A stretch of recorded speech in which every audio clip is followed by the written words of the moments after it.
Segundo estudos internacionais, o Bolsonaro legalizou a corrupção em nosso país. O governo Bolsonaro, doa quem doer, aceite quem aceitar, né? Isso pouco me importa.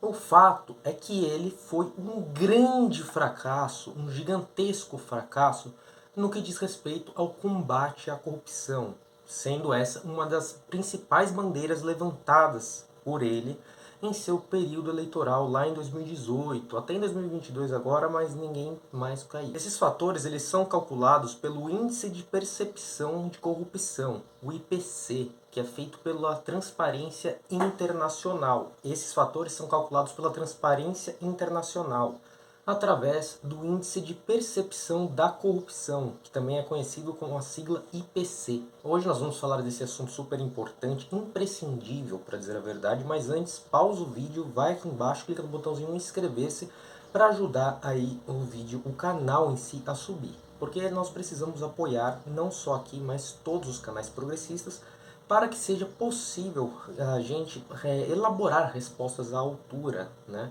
Nós precisamos conquistar espaço nas mídias sociais, nas redes sociais, porque a esquerda, o progressismo de modo geral, ainda perde muito para a direita e a extrema-direita nesse âmbito. E nós vamos alcançá-lo sim. Deixa seu like também e compartilha, beleza? Tamo junto, valeu! O IPC, ele varia com uma pontuação de 0 a 100. E assim, o 0 é para muito ruim, péssimo, pior que lixo, assim. E o 100 é o ótimo, perfeito, maravilha. O Brasil, ele atingiu a meta de 38 pontos em 2022, como foi em 2021 e em 2020. Né? O governo Bolsonaro conseguiu repetir essa feita, que acaba mostrando aí que o Brasil não é um país que leva a sério a pauta da corrupção. O Brasil, de certo modo, ele é e foi conivente nesses anos com a corrupção. Sim, isso não sou eu quem estou falando, isso são fatos, né? É o índice da transparência internacional, né, de órgãos internacionais, onde são analisados aí 180 países, e o Brasil ficou com essa merreca de pontuação. Um fato inegável é que desde que ele tomou a posse, o Bolsonaro blindou a si e a sua própria família dos escândalos de corrupção que foram vindo à tona, né, escândalos antes já praticados quando ele era deputado, e durante a presidência agora também conseguimos ver até nas eleições. E como que ele fez isso? Ele fez isso através do emparelhamento das instituições democráticas.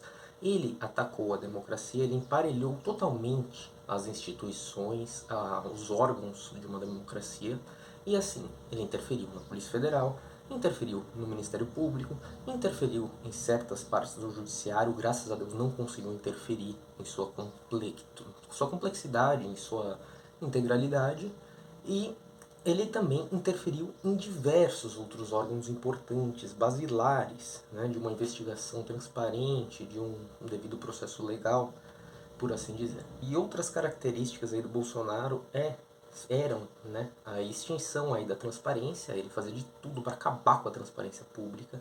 Ele afrontava diariamente, todo dia, toda hora, os três poderes e a harmonia entre eles para tentar causar um abalo em nossas instituições democráticas, na harmonia, né, que deve existir entre os três poderes segundo a própria Constituição. E também o Bolsonaro, ele é aquele cara que pegava e terceirizava a culpa para tudo. Quem aí não sabe, o Bolsonaro sempre estava certo, segundo sua percepção de algumas pessoas que o seguem cegamente, ou com alguns objetivos aí de ganhos secundários, de ganhos pessoais. Porque ele sempre terceirizava a culpa. Uma hora era governador, outra hora era prefeito, outra hora era pandemia, outra hora era a guerra na Ucrânia, e o cambau a quatro. Mas a ação, a atitude, resolveu o problema, nunca aconteceu. Mas pelo contrário, ele causou problemas. O orçamento secreto é conhecido internacionalmente como o maior esquema institucionalizado de corrupção que se tem registro no Brasil. Essas palavras aí são da própria Transparência Internacional. Mais uma vez eu digo que não sou eu falando. Eu, obviamente, como a maioria de vocês já sabíamos disso, mas é um órgão internacional que está dizendo, né? São estudos científicos, teses científicas. A entidade destacou ainda o orçamento secreto como a principal moeda de compra de blindagem política do Bolsonaro no Congresso Nacional, algo que aí é evidente e notório, a gente sabia disso também. O quanto que ele não desviou de dinheiro público, do nosso dinheiro, para se blindar, para fazer campanha, para conseguir apoio e etc. Ele gastou muita grana, foi a campanha mais cara da história e isso foi evidente, não tem nem o que falar. Foi pior, o cara fez errado, fez na cara dura. Também foi destacada a neutralização da Procuradoria-Geral da República, PGR, que era e é ainda comandada pelo Augusto Aras.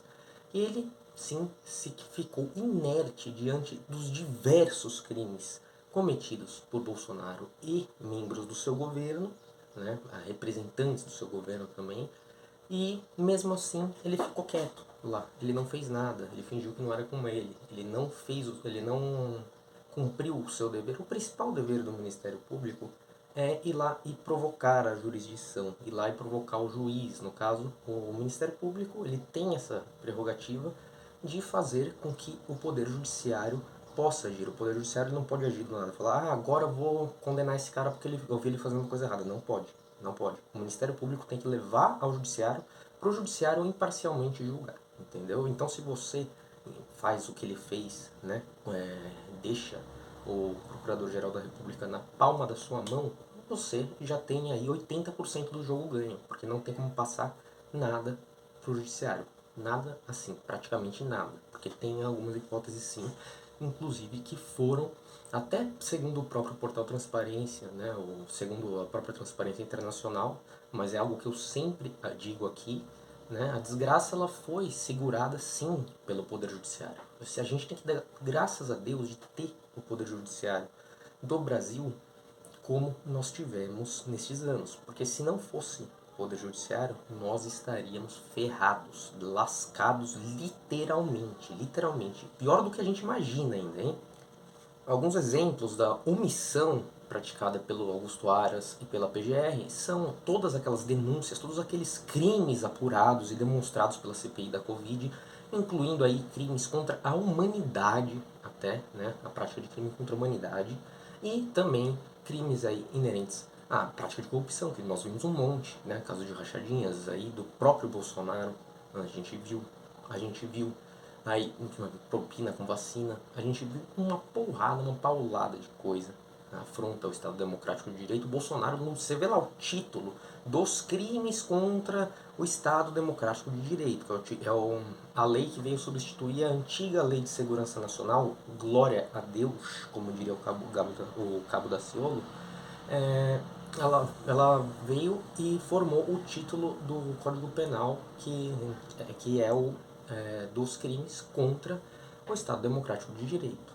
E o Bolsonaro cometeu, sim, todos aqueles crimes. Não tem um que ele não cometeu.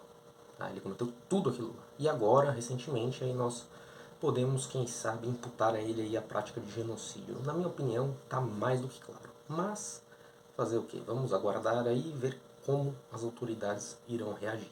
Segundo a Transparência Internacional também, o Brasil é hoje um dos países com maior deteriorização democrática do mundo e também um dos países com maior número de conflitos ligados à prática de corrupção, às práticas de corrupção, né? Porque corrupção engloba várias coisas. A corrupção engloba várias práticas e vários atos. Ela pode se dar de diversas maneiras. E, obviamente, o Brasil teve a média muito menor do que a mundial. Né? Se você pegar esses 180 países e somar a nota de todos esses 180, aí você vai lá, divide por 180, você vai ter a média final de todos os países. O Brasil está abaixo disso. Ou seja, está ruim, como a gente já esperava, no combate à corrupção, na transparência do combate à corrupção. Bom, família, o vídeo de hoje fica por aqui, então espero que você tenha gostado. Se gostou, não esquece de deixar seu like, curtir o vídeo aí, que nem eu sempre digo, e compartilhar nas redes sociais com os seus amigos para que ele possa subir.